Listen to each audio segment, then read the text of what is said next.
Helios, the ancient Greek god of the sun, was revered alongside other solar deities, particularly Apollo and Sol in the Roman era. He was often depicted in art wearing a radiant crown and driving a horse-drawn chariot through the sky, distancing the night. Helios served as a protector of oaths and was even known as the god of sight. One day, Helios received an unexpected request from his mortal son Phaeton.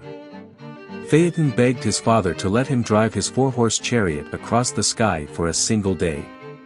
Helios warned his son about the danger of such a journey, for no other god except him was capable of doing it. Despite the warning, Phaeton was determined and begged his father until he finally gave in.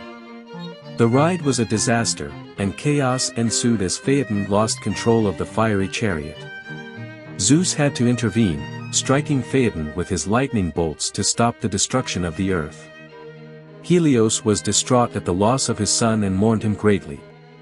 In Homeric epics, Helios is often mentioned, with his most notable role in the Odyssey being that of seeking punishment for Odysseus' men who impiously killed his sacred cattle.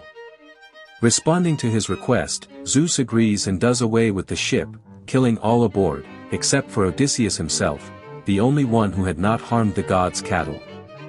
After that incident, Helios troubles Odysseus no more throughout his journey.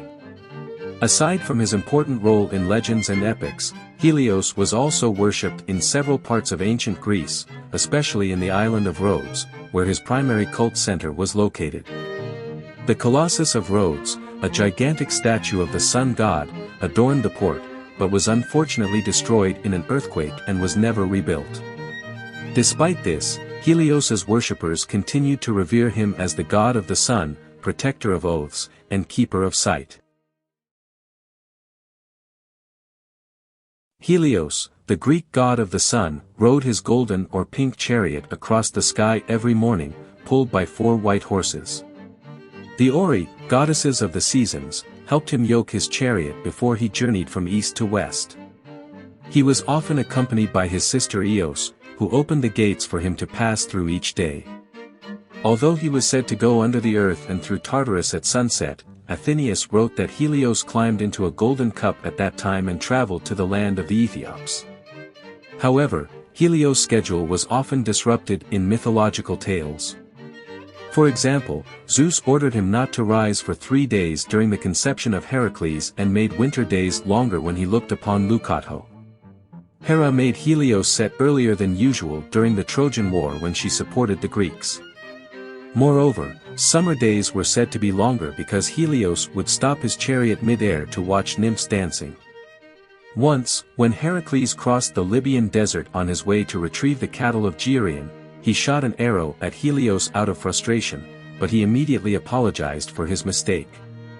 In turn, Helios granted Heracles the golden cup that he used every night to sail across the sea, from west to east.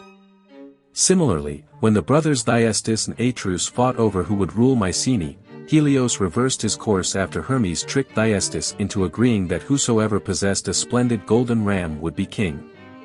Thyestes became king with the help of the ram, but Helios' reversal of course led the Mycenaeans to declare Atreus king. Finally, solar eclipses were seen as the sun abandoning humanity and were phenomena of fear and wonder in ancient Greece. Helios was also associated with Magikescrion of Samos claimed that the magical herb that grew on the island Thrinacia served as a remedy against fatigue for the sun god's horses.